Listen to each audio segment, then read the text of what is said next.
Bienvenidos a la clase número 18 de la materia Circuitos Electrónicos 2 en la Universidad Simón Bolívar. Hoy empezaremos a ver un tema nuevo relativo a la estabilidad de los amplificadores realimentados.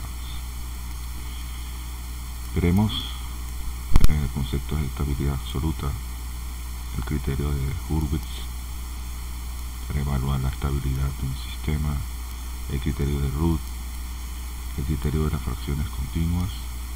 Veremos algunos ejemplos y la bibliografía relacionada con el tema. La estabilidad es un tema importante en los amplificadores realimentados porque, como vimos en clases anteriores, cuando realimentamos un amplificador aparece una fracción. Esa fracción es la ganancia a lazo abierto dividida por 1 más la realimentación multiplicada por la ganancia a lazo abierto. Si el término del denominador se llegase a ser 0, tendríamos matemáticamente una situación de problema porque la fracción tendría infinita. Situación esta que evidentemente en la vida real no conduce a resultados buenos. Entonces hay que establecer un parámetro para medir un poco cuál es la estabilidad o la no estabilidad de un sistema. En los sistemas de control hay diferentes definiciones de estabilidad, tales como la vemos en pantalla. La primera dice que la estabilidad de un sistema continuo discreto en el tiempo se determina por sus respuestas a entradas o perturbación. Es decir, cuando queremos medir la estabilidad de un sistema, lo sometemos a señales de prueba para ver cómo responde a esa señal, si responde de acuerdo a un patrón esperado o responde de una manera que no es la que uno espera, no dice cómo cuantificarlo tampoco, cómo determinarlo, solamente que es en el tiempo. La segunda definición dice: un sistema estable es el que permanece en reposo a no ser que se estimule por una fuerza externa y regrese al reposo si se remueven todos los estímulos. Es decir, si el sistema está sin ningún tipo de entrada o perturbación y permanece en un estado de reposo absoluto hasta que se le somete a una perturbación, una entrada, y al remover esos estímulos que colocaron a su entrada, regresa otra vez a su estado inicial de reposo. Es una manera de verlo. La tercera: un sistema continuo es estable si su respuesta al impulso tiende a 0 cuando el tiempo tiende a infinito. Vamos a ver que esta es una de las mejores definiciones que hay de estabilidad. Es decir, si no sometemos a un impulso, una delta, el sistema va a reaccionar, pero con el tiempo vuelve a estar en su situación de reposo si le damos el tiempo suficiente. Y la última: un sistema continuo discreto en el tiempo es estable si toda entrada acotada produce una salida acotada. Eso requiere un poco de adelantar, ver un poco cómo es el hecho de que tengamos una señal acotada, es decir, que no tienda a decrecer o a crecer, sino acotada con unos límites determinados, siempre va a producir una señal acotada. En este caso, por ejemplo, si lo sometemos a una señal de entrada senoidal acotada, pues debe producir una señal senoidal acotada. Esa es la definición también bastante clara de lo que es un sistema, la estabilidad de un sistema. De todas maneras, hay que ir a la parte práctica de esto. Y hay otros aspectos, detalles allí importantes en cuanto a la estabilidad. Una condición necesaria y suficiente para que el sistema sea estable es que las partes reales de la ecuación característica del sistema sean negativas. Nosotros en las clases pasadas hemos podido establecer que la función de transferencia de un sistema es básicamente un polinomio en el numerador y un polinomio en el denominador. Cuando el polinomio en el denominador se hace igual a 0, esa es la ecuación característica del sistema. Entonces dice acá que las partes reales de esa ecuación característica sean negativas, o sea, estén en el semiplano izquierdo de la representación de las raíces. Esa es una condición para estabilidad que es súper importante. Esa es más práctica, una condición práctica, porque ya podemos determinar matemáticamente que el sistema es estable. Y luego se define sistema marginalmente estable si el sistema tiene algunas raíces con partes reales iguales a 0, pero no tiene ninguna en la parte real positiva. Lo que me está diciendo acá es que si tiene partes reales igual a 0, está en el eje imaginario, pero no son partes reales positivas, o sea, en el semiplano derecho. Esto es también importante: marginalidad estable y condición necesaria y suficiente. ¿A qué se refiere estabilidad absoluta? La estabilidad absoluta es una forma de determinar la estabilidad, pero sin cuantificar cómo. Es decir, a la pregunta ¿el sistema es estable?, responde sí, es estable, o no, no es estable, pero no dice cuán estable es el sistema. Pero puede valernos como manera de trabajar, o empezar a trabajar con la estabilidad. Aquí es un poco un gráfico de a qué se refieren las condiciones. Tenemos los dos semiplanos, el semiplano izquierdo, el semiplano derecho. Lo que me dice la condición anterior es que si las raíces de la ecuación característica, es decir, el polinomio del denominador es igual a 0 y sacamos las raíces están con partes reales negativas, quedarían en el semiplano izquierdo, y esa es la región estable. La región inestable, básicamente, si las raíces tienen partes reales positivas, quedan en el semiplano derecho. Y la marginalidad son aquellas raíces que quedan montadas sobre el propio eje imaginario. Es decir, si determinamos las raíces de ese polinomio, básicamente sabemos si el sistema, o bueno, en este caso un amplificador, va a ser estable o no. Ejemplo de lo que estamos hablando: si se tiene un sistema que tiene un 0 en menos 2 y tiene un polo en menos 5, sean los dos polinomios, polinomio de primer grado en el numerador y polinomio de primer grado en el denominador, pues la representación de esas raíces obtenidas son las que ven en pantalla. Los ceros se representan con el círculo, los polos se representan con las X. Y de acuerdo a eso, si la señal de entrada es un impulso cuya representación es 1 sobre eso, como se muestra en pantalla, el sistema va a responder de acuerdo a los criterios de estabilidad establecidos. Se aplica el impulso, pero él debe regresar al reposo con tiempo infinito, dado que el impulso es una señal de prueba. Es como sacar al sistema de su estado de reposo de manera fuerte, violenta. Entonces eso es básicamente lo que sería un sistema estable, tal cual como lo vemos en pantalla. Veamos el caso 2. Tenemos un sistema realimentado, un sistema un poquito más complejo. Un sistema realimentado, en el numerador hay una constante y en el denominador hay 3 polos: un polo en el origen, un polo en -1 y un polo en -2. Como la conexión entre la salida y la entrada es un cable, no hay más nada. Se asume que esa reglamentación es 1, porque no hay ninguna red atenuadora en su camino. Entonces tenemos un sistema realimentado cuya ganancia lazo abierto tiene la expresión 7 entre S por S más 1 por S más 2, y al que se le somete a un impulso central, RS igual a 1 sobre S.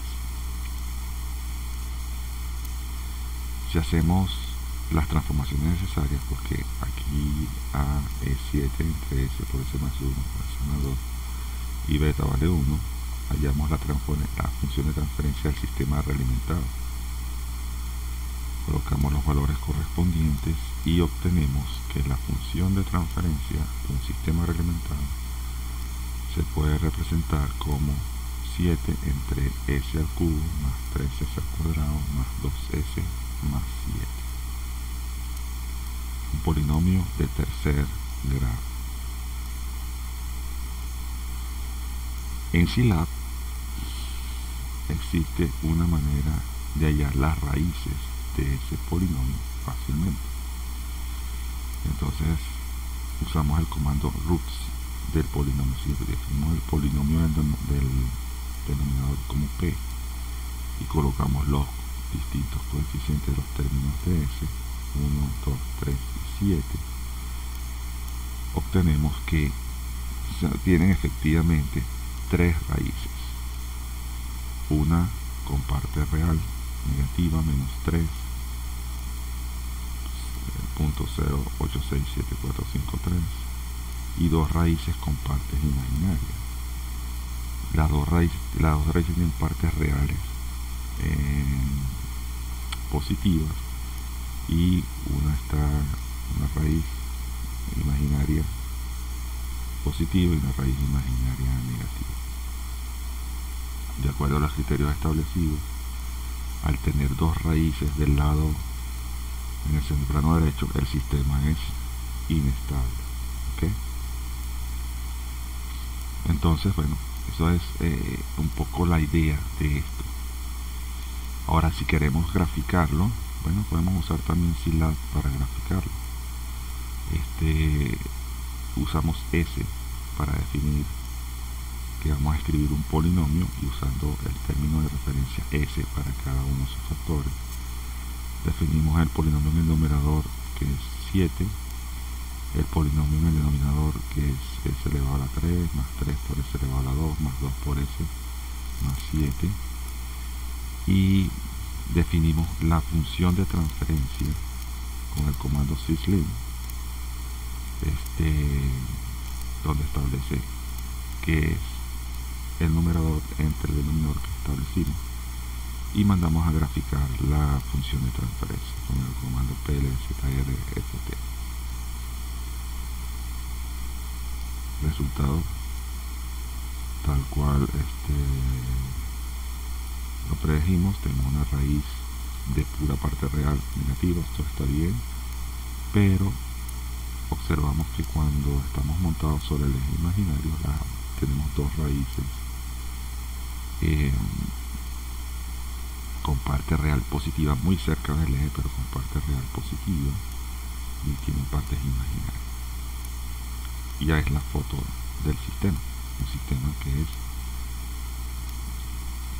es inestable por definición. Bueno, la cercanía de las raíces sobre el eje imaginario podría calificar como marginalmente inestable, pero es inestable.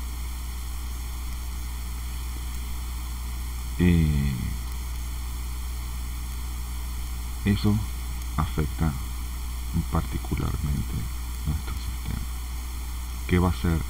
¿Cuál va a ser el resultado de eso? Si lo sometemos a un impulso, como dice, estamos en el dominio, pasamos del dominio de la frecuencia al dominio del tiempo. O sea, si tenemos la transformada de Laplace para poder evaluar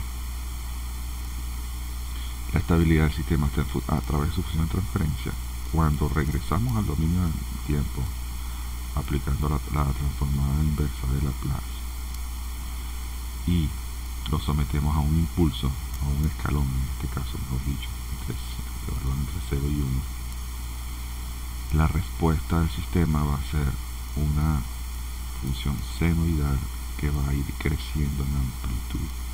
Esa va a ser la respuesta que vamos a obtener de ese sistema.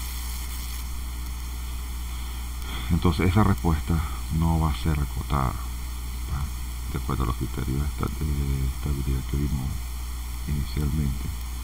La señal va a ser creciente, va a ser acotada, y si lo ponemos en términos así, la señal estaba en reposo y lo sometemos a una perturbación, un escalón entre 0 y 1, pues no regresa al reposo, no va a regresar al reposo. Entonces esos son los criterios para evaluar la estabilidad del sistema en función de sus raíces, de la ecuación característica.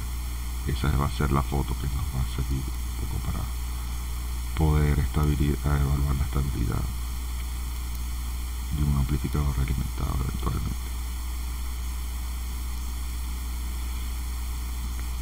Observemos este caso. Tenemos un sistema parecido al anterior, pero la función de transferencia del amplificador a lazo abierto es 3 sobre S por S más 1 por S más 2. La diferencia es sutil porque solamente se cambió lo que está en el numerador, que antes era 7, ahora es 3. Mismas condiciones de evaluación. Hallamos la función de transferencia del sistema reglamentado.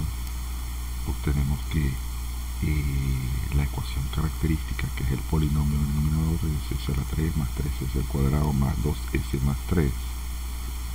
¿Ok? Evaluamos dando oscilar para ver las raíces y observamos que haciendo ese ajuste en el numerador, ahora tenemos las mismas tres raíces, pero todas tienen partes reales negativas. O sea, están las tres raíces ubicadas en el semiplano izquierdo, cual es bueno. Entonces eso dice que el sistema es estable, de acuerdo al criterio anterior. Vamos a graficar esas raíces para verlo claramente usando los comandos de Scilab,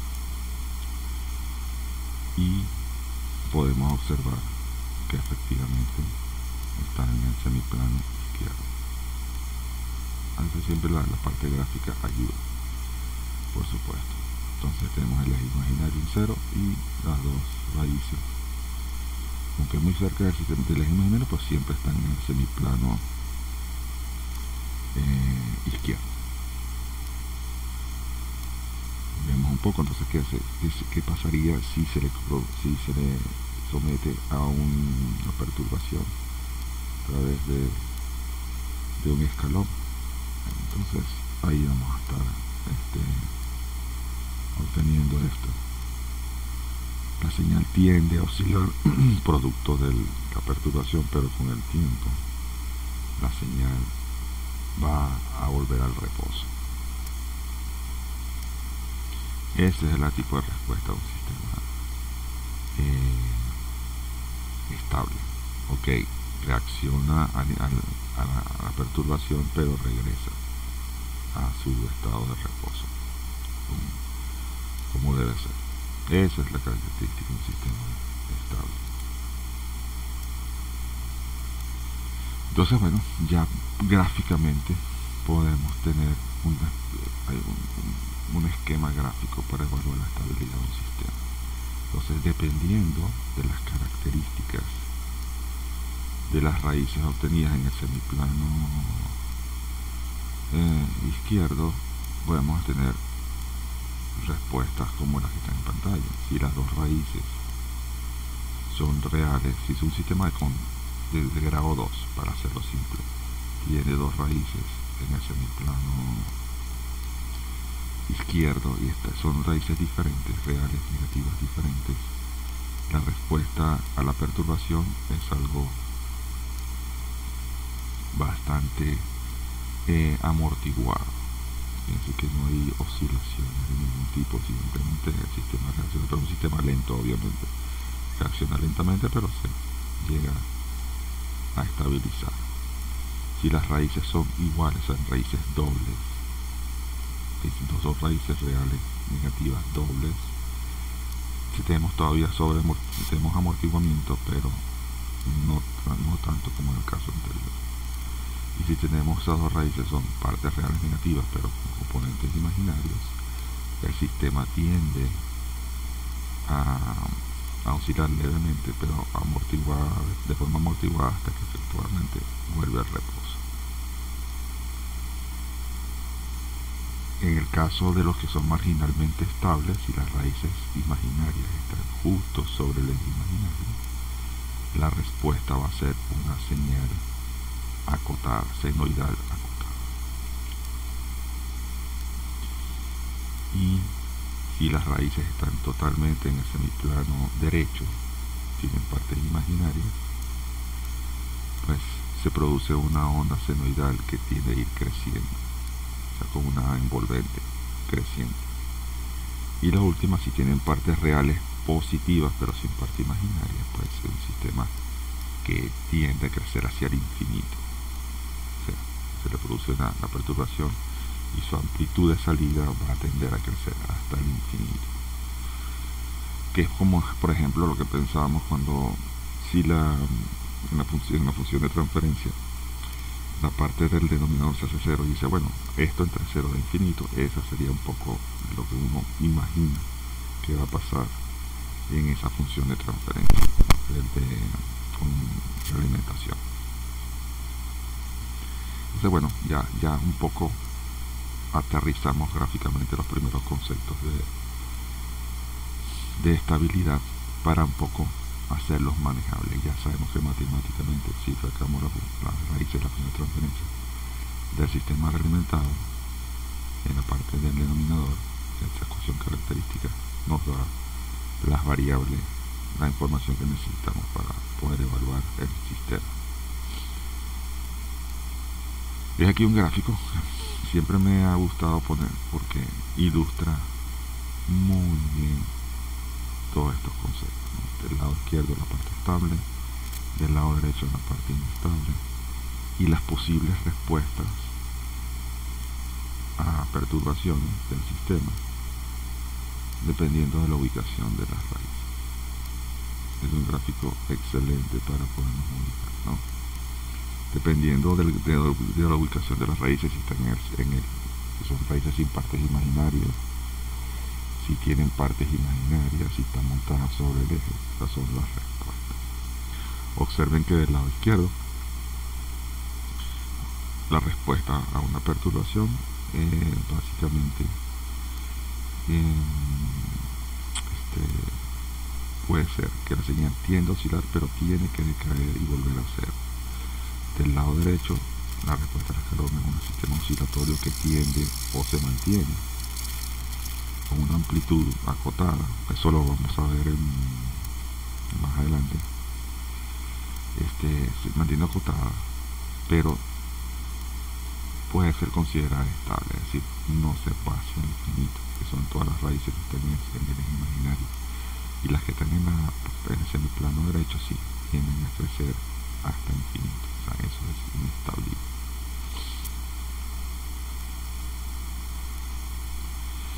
Vamos a ver un poco los criterios matemáticos.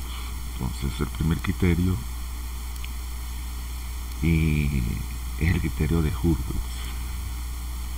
Ese criterio sirve para determinar si todas las raíces de la ecuación característica de un sistema continuo tienen partes reales negativas, porque esa es la idea. Si tienen partes reales negativas, todas sus raíces, pues entonces el sistema es estable. Entonces, bueno, la ecuación característica se iguala a cero. Es una expresión genérica, una ecuación característica en polinomio en el denominador. ¿Okay? Y tiene una serie de coeficientes, donde el primer coeficiente siempre es positivo. Se hace una especie de matriz para poder armar el criterio, ¿no? Se pasa una parte, se hace una especie de arreglo usando los coeficientes, ¿ok? Donde se organizan en filas, se van partiendo del coeficiente, del segundo coeficiente que está acá, a su n-1, a su n-3, todos los impares. Después abajo se colocan todos los pares, a su n el primero, a su n-2 el segundo, así sucesivamente. Y luego se van como desplazando en la matriz, de acuerdo a un sistema. Eso crea como pequeños determinantes, son determinantes menores. El determinante 1 es solamente el primer término impar. El determinante 2 está formado por la combinación de los impares y de los pares, y así se va creciendo en la información, ¿ok? Y se saca de acuerdo a lo que uno utiliza cuando ve el tema de matriz, ¿no? O sea, se saca el determinante de eso a su n, de izquierda a derecha a su n-1 por a su n-2 menos de derecha a izquierda a su n-3 por a su n, ¿no? Y así sucesivamente, de acuerdo a lo que hemos visto. Y dependiendo de ya la matriz se va abriendo compleja, dependiendo de la cantidad de términos que se tengan alrededor, ¿no? Es una cuenta que hay que sacar. Ese es el patrón de cálculo, ¿no? Así sucesivamente hasta que se agoten todos los determinantes. Entonces dice, todas las raíces de la ecuación característica tienen partes reales negativas si, solo si los determinantes son mayores que 0 para cualquier valor, conjunto de valores de 1 hasta n. Ese es el criterio de Hurwitz. Ejemplo, un poco para ponerlo en práctica, ¿no? Entonces se determiné los determinantes de Hurwitz para n igual a 3. Tenemos un polinomio de grado 3. Se determinan esos, ¿no? Determinante, el tercer determinante usando las combinaciones. Se rellenan con 0 los términos faltantes, obviamente. Se tienen que completar en la matriz. Y se obtienen estos determinantes que ustedes ven. Da algo de trabajo, pero es una manera de hacer la evaluación, aplicando las fórmulas vistas. Un ejemplo para un polinomio de grado 4, cómo se harían los determinantes, porque puede ser, podemos tener que, dado que son 3 o 4 factores en la parte de los polos, podrían ser un polinomio grande, y obtenemos dos determinantes. Fíjense que el grado de complejidad, no complejidad, de trabajo que da de hacer este tipo de arreglos, ¿no? Se coloca primero, se parte con el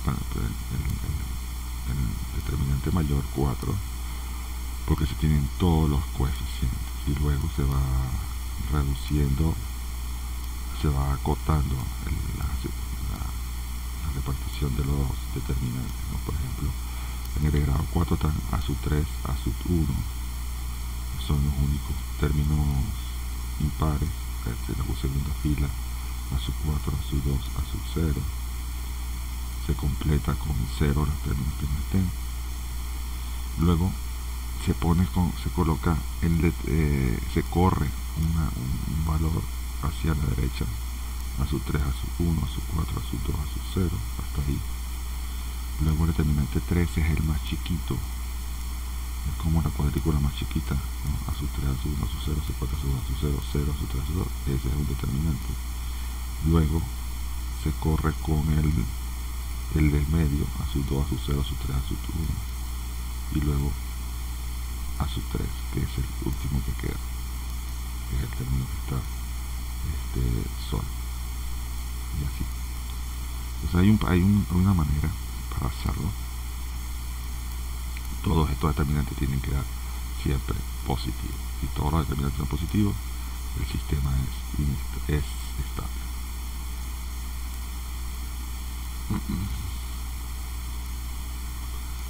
Determinante de la matriz 4 por 4 para hacer un poco la representación de los cálculos. Esto es para ejercicio matemático simplemente es para ustedes. Ahora vamos a ver un ejemplo práctico. Esto porque bueno, siempre es más complejo, ¿no? Un determinante de grado 4 lleva su trabajo, hay que dividirlo como en porciones, ¿no? Son de acuerdo a las reglas de operación de matrices que ya conocemos. Ejemplo práctico: aplicando la matriz de Hurre para n igual 4, se tiene que la ecuación característica es esa, polinomio de orden 4 con esos coeficientes que están acá. Entonces se saca el determinante número 4, ¿ok? Se saca el determinante número 3, se saca el determinante número 2 y se saca el determinante número 1. De acuerdo a eso, ¿no?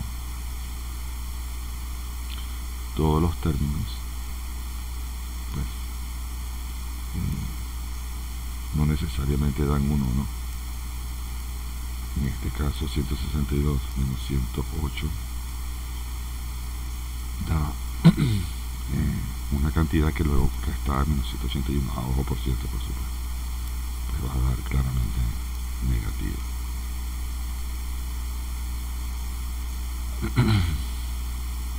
Determina el rango de valores de K para los cuales el sistema es estable usando los determinantes de Hurwitz. Aquí esto es un problema interesante porque se tiene como un grado de ajuste a través de una variable K. Dice determina el valor de K para que el sistema sea estable usando el criterio anterior, S al cuadrado más K por S más 2K más 1K.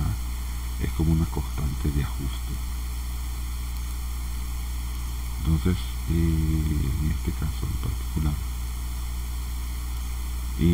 aplicamos el criterio con grado 2 para simplificar. Hacemos la ecuación característica, aplicamos eso, tomamos los coeficientes K, en la ecuación de abajo, en el determinante 1, pues tiene que ser positivo, K es mayor que 0. Y el segundo, K por 2K menos 1, 2K menos 1 es igual a 0, o mayor que 0, mejor dicho. Por lo tanto, K tiene que ser mayor que 1 medio, ese es el rango. Que ambos cumplan con esa condición. Okay. El rango de valores de K mayor que 0 y K mayor que 1.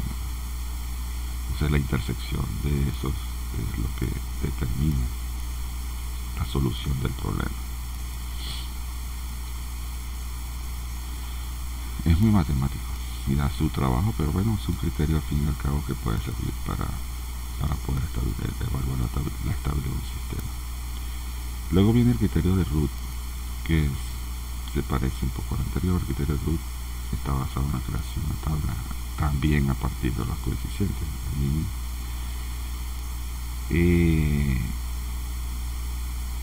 Si todas las raíces de la ecuación característica tienen partes reales negativas, no habrá cambios de signo en la primera columna de esa tabla. O sea, se crea una tabla que tiene su manera de ser determinada.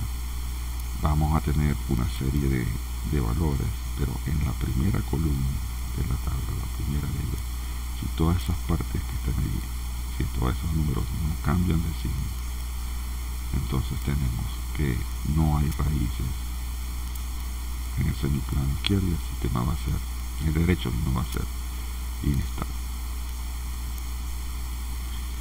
Entonces hay un arreglo, la ecuación característica general que ya hemos visto, y la tabla de Root tiene un orden. El coeficiente mayor primero y luego todos los coeficientes en el orden que estén en forma decreciente a la izquierda, todos los términos de S, y del lado derecho todos los coeficientes asociados a cada uno, empezando a partir del primero a su n y luego el siguiente a su n menos 2, que sean los pares. Luego en la siguiente línea los coeficientes impares se colocan todos también subsecuentemente, y luego aparecen unos términos B1, B2, B3, C1, C2, C3, que son calculables de acuerdo a estos criterios que se ven en pantalla, que es un poco como si fuesen determinantes que vimos en el criterio de Horvitz, ¿no? Es un poco la constante, pasa que son como mini determinantes. Si se sigue ese patrón de cálculo hasta que el proceso se detiene cuando se obtienen puros ceros, por lo tanto no tiene sentido continuar, se puede determinar evaluar la estabilidad de un sistema. Dice, en este ejemplo, determinar la estabilidad es si esa es la función, la ecuación característica. S a la 3 más 3S al cuadrado más 2S más 3. Como S3 es el mayor, se coloca de primero. Y a partir de ahí los coeficientes, como es impar, todos los coeficientes impares. Sería 1, 2 y 0. S2 tiene 3, que es el x a la 0 y más nada, ¿no? A partir de allí se calcula haciendo los pequeños determinantes para la primera fila de S1. Se calcula por multiplicación, ¿no? El orden es importante aquí, es crítico. Primero de izquierda a derecha, 3 por 2, luego 1 por 3, se restan y se divide sobre el primero, en este caso 3 de la segunda fila. 1 por 3 y 3 por 2 da la parte de arriba y luego se divide entre el primero de la siguiente fila, que es como el pivote de eso. Luego hacemos para la fila C igual 1 por 3 primero abajo el pivote, menos 0 por 3 entre 1 que es el primero de la fila, y eso me da 3 y 0, que sería como los coeficientes de el término de S a la 0.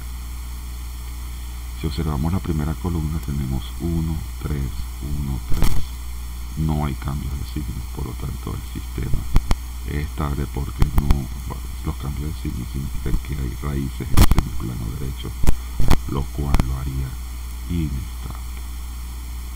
Ese es el criterio de Ruth, que me parece mucho más sencillo que el de Horvitz en principio.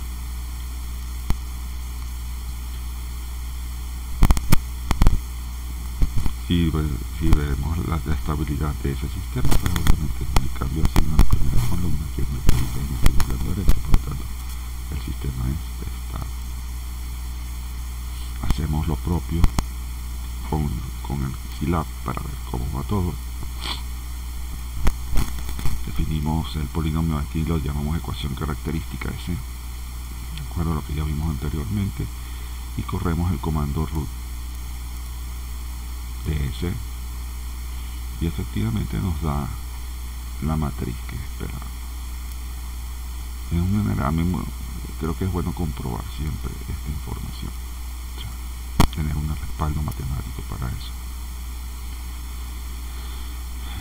Tenemos en el ejemplo 18.5, vemos ahora otro nuevo polinomio de grado 3. Si observan este polinomio, eso lo omití sin querer. Este fue el ejemplo que hicimos antes. Un sistema realimentado, una ecuación de tercer grado, 3 raíces en el semiplano izquierdo. Y ahora vamos a ver el caso segundo, que es con un coeficiente 7. Y vemos la estabilidad. Hacemos la matriz de root, 3 por 2, 6, menos 1 por 7, menos 1 tercio, y 3 por 0, menos 1, 0 entre 3, 0.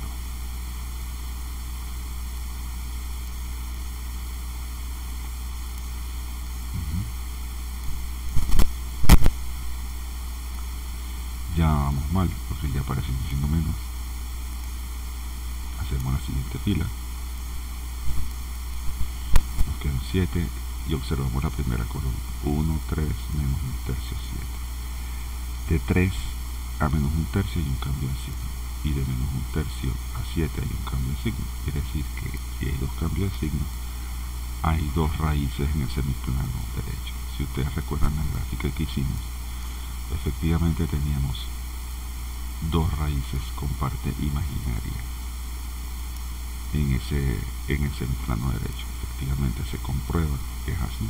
Tenemos dos raíces en el semiplano derecho, luego el sistema es inestable. Vamos a ver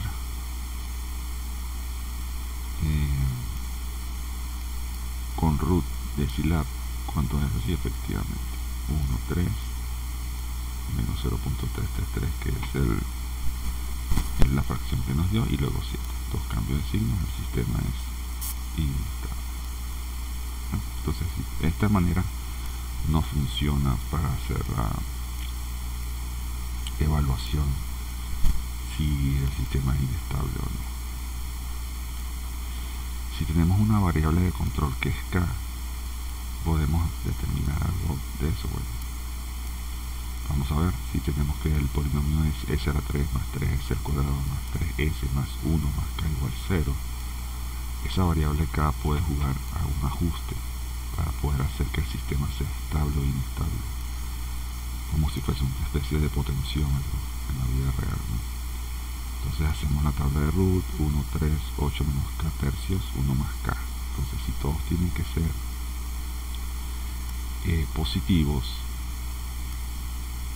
o no haber cambio de signos, de 1 a 3 no hay cambio de signo, de 1 a 8 pues tiene que ser no haber cambio de signo, y de 8 menos k de 8 menos k sobre 3 a 1 más k tampoco puede haber cambio de signo. Entonces si k, 1 más k tiene que ser mayor que 0, k tendría que ser mayor que menos 1, y de igual manera k tendría que ser menor que 8, porque si k es 9, 8 menos 9 es negativo, 8 menos 9 menos 1 ya no es negativo. Entonces obviamente podemos jugar con eso para poder hacer controles de estabilidad.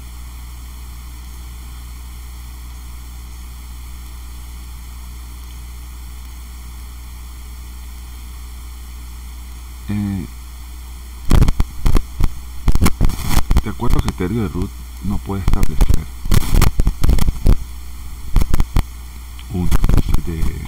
cuando puede pasar que aparezca una fila de ceros cuando se aplica el criterio de root. Eso es un problema porque como tienen que dividir por el primer término en el criterio de root, dividir por 0, pues obviamente dan infinito, y eso ya detiene todo el proceso. Entonces sí, existe la creación del polinomio auxiliar, ¿no? Es decir, que el polinomio anterior a la fila de ceros se denomina polinomio auxiliar, y eso nos va a permitir saltar ese paso de poder complementar la información que está allí y evitar que no se pueda aplicar el criterio de root. Ese polinomio auxiliar se deriva, y la derivada, los coeficientes asociados a esa derivada de ese polinomio auxiliar son los que se van a colocar en la fila problema, en la fila que comienza con 0. Todos los cocientes son iguales a 0, para poder seguir aplicando el criterio de root. En pocas palabras, lo que me está diciendo esto, que si en el momento de crear los polinomios y uno empieza a hacer los cálculos de cada determinante, y mira que toda la tercera fila, por decir algo, primera fila los impares, la segunda fila los pares, y la tercera fila es ceros, entonces hay que hacer de la segunda fila un polinomio auxiliar, derivarlo, y eso me va a dar un nuevo polinomio donde uno utiliza los coeficientes obtenidos como referencia para completar la tabla de root. Ejemplo, que tiene la función de transferencia s a la 3 más 3s al cuadrado más 3s más 9 igual a 0. Primera fila, los coeficientes impares, segunda fila los coeficientes dispares, los pares, y luego cuando empezamos el cálculo observamos que ese era 1 queda en 0. Si ustedes recuerdan, de root tenemos que empezar a hacer la fila de 3, 9, dividir por 0, y dividir por 0 me va a dar infinito, entonces no se puede aplicar. Entonces, ¿qué se hace? Se crea un polígono auxiliar de la fila anterior, en este caso 3s al cuadrado más 9, lo vamos a derivar y vamos a obtener los coeficientes asociados. Ok, 3s al cuadrado más 9, las raíces de eso sería más j raíz de 3. Luego hacemos la derivada, que sería 2 por 3, 6, 6, 6 es más 2, y colocamos eso en sustitución del 0. Este fue el caso anterior donde decíamos k igual 8. Si k igual 8, sabíamos que iba a ser 0, ¿no? Iba a ser inestable. Lo colocamos allí y colocamos la ecuación auxiliar donde teníamos el problema, y efectivamente completamos la tabla y tenemos un resultante que todos los coeficientes son positivos y no hay cambios de signo. ¿Okay?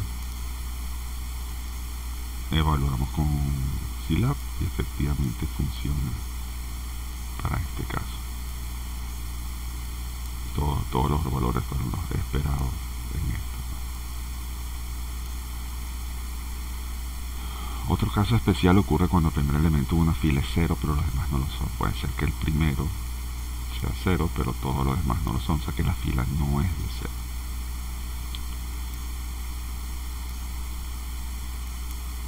En ese caso, cuando no es toda la fila igual a 0, sino cuando el primero de los elementos es 0, se recurre a un truco matemático. Se sustituye ese 0 por una cantidad epsilon muy pequeña, estrictamente positiva, y de un valor arbitrario, o sea, cualquiera podría ser el valor de ese epsilon, pero tiene que ser un número muy pequeño, positivo, como característica importante. Ejemplo,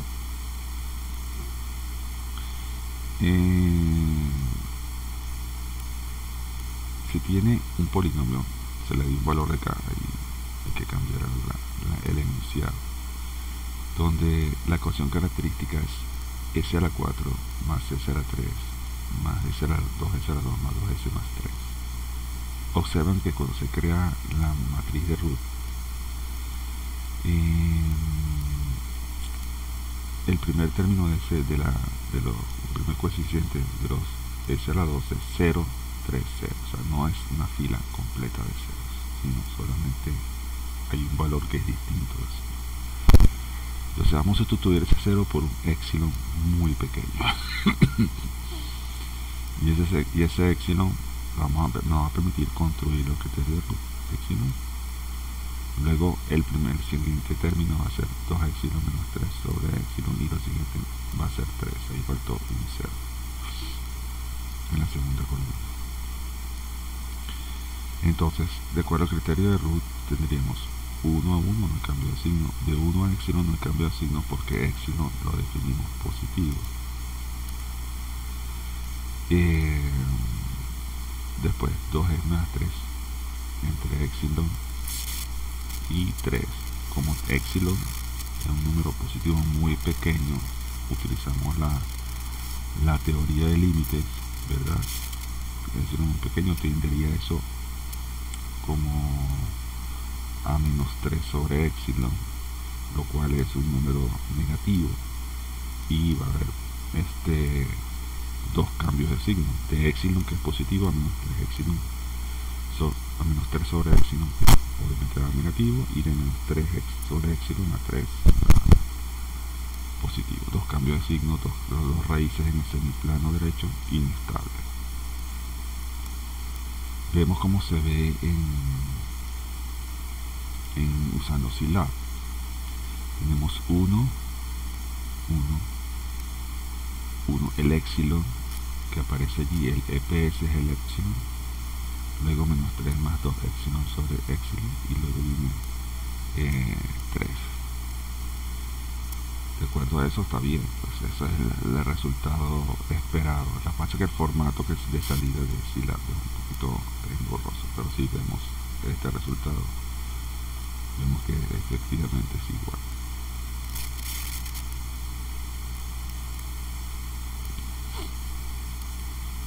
Existe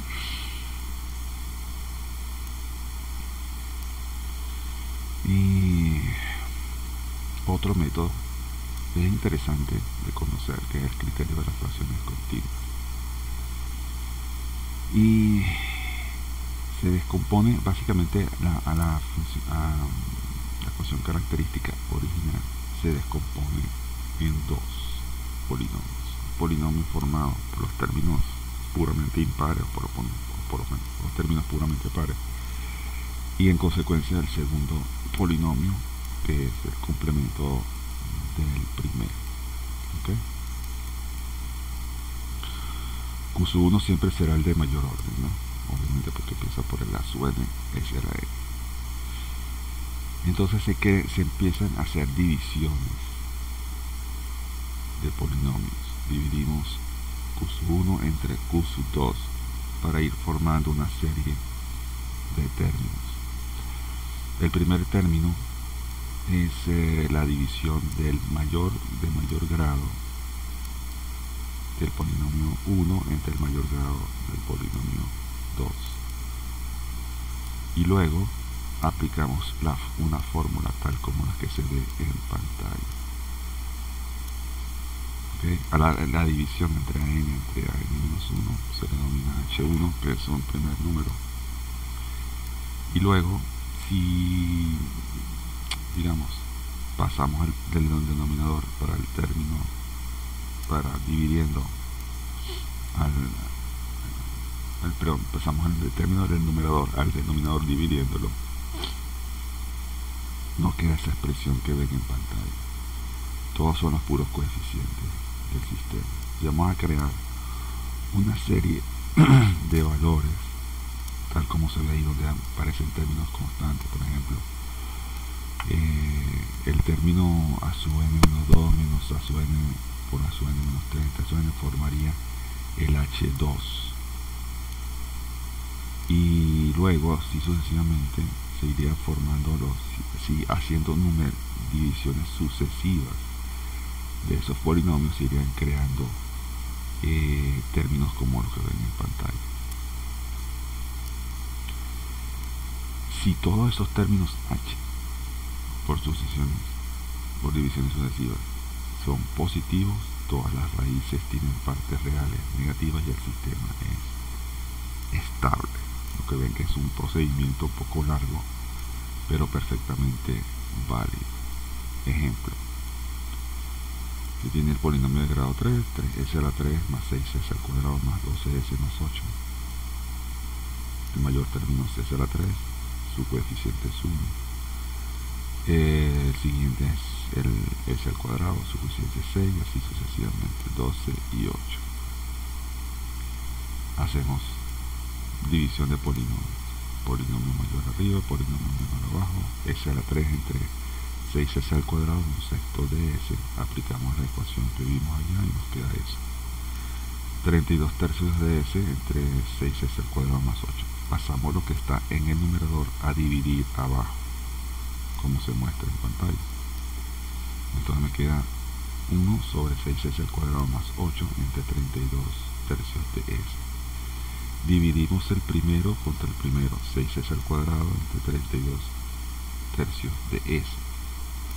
Y me queda algo así como eso, 9/16 de s más 8/32 tercios de s.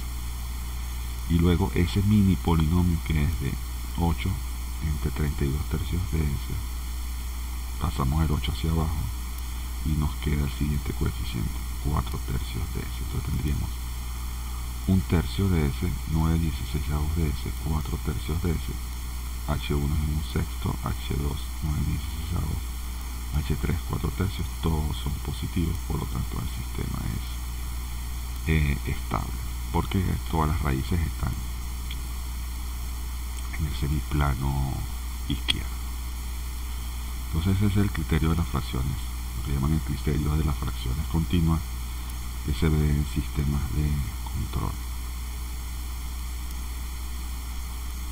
Otro ejemplo, con un polinomio de grado 4, para poder aplicar la fórmula anterior, pues vemos, asignamos los valores correspondientes a su n, a su n-1, a su n-2, a su n-3, a su n-4 para hacer los cálculos. Nos queda, dividimos los polinomios, luego hacemos divisiones subsecuentes de cada uno de los resultantes para hallar los términos h1, h2, h3, h4 y así sucesivamente. Y me queda que h1 es un cuarto, h2 1, h3 menos un cuarto y h4 menos un medio. No todos son positivos, por lo tanto el sistema es inestable. Lo complicado aquí es aplicar la fórmula, porque hay que recordar la fórmula para poder determinar por lo menos el primer juego de valores que tiene el sistema. O sea, me refiero a este primer paso, donde obtuvimos 4x al cuadrado más 32. Ese será quizás lo más engorroso de este sistema, pero funciona perfectamente.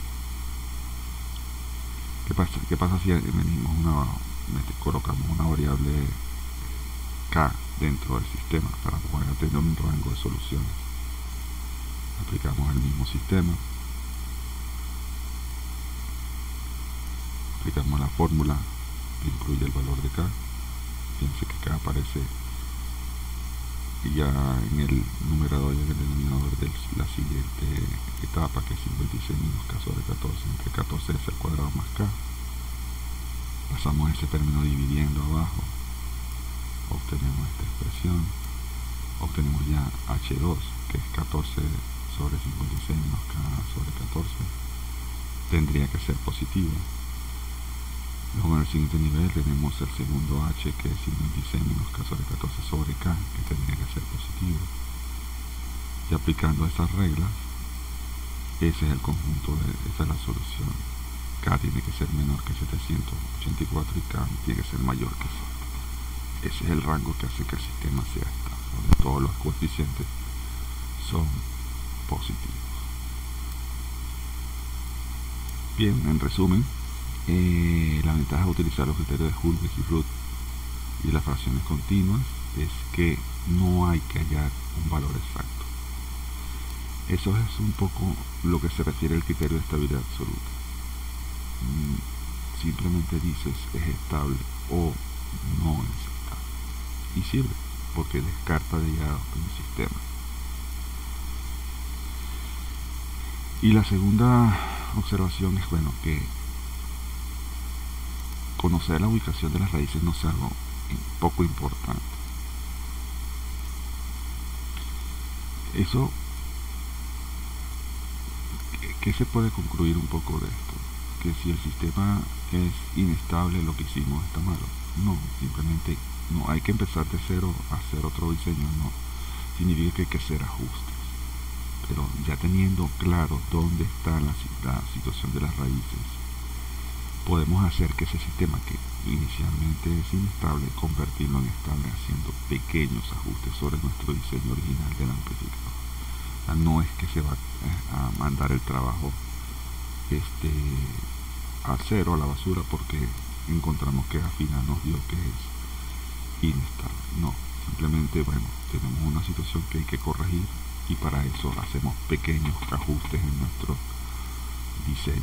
Ya observamos que a veces solamente con ajustar el valor de la ganancia al lazo abierto, uno de los ejemplos era 7, era la ganancia al lazo abierto, y luego la cambiamos a 3 y el sistema se volvía estable.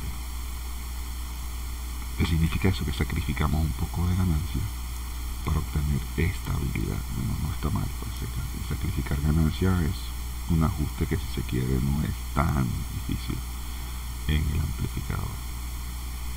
Aquí está la bibliografía recomendada y nos vemos en la próxima clase.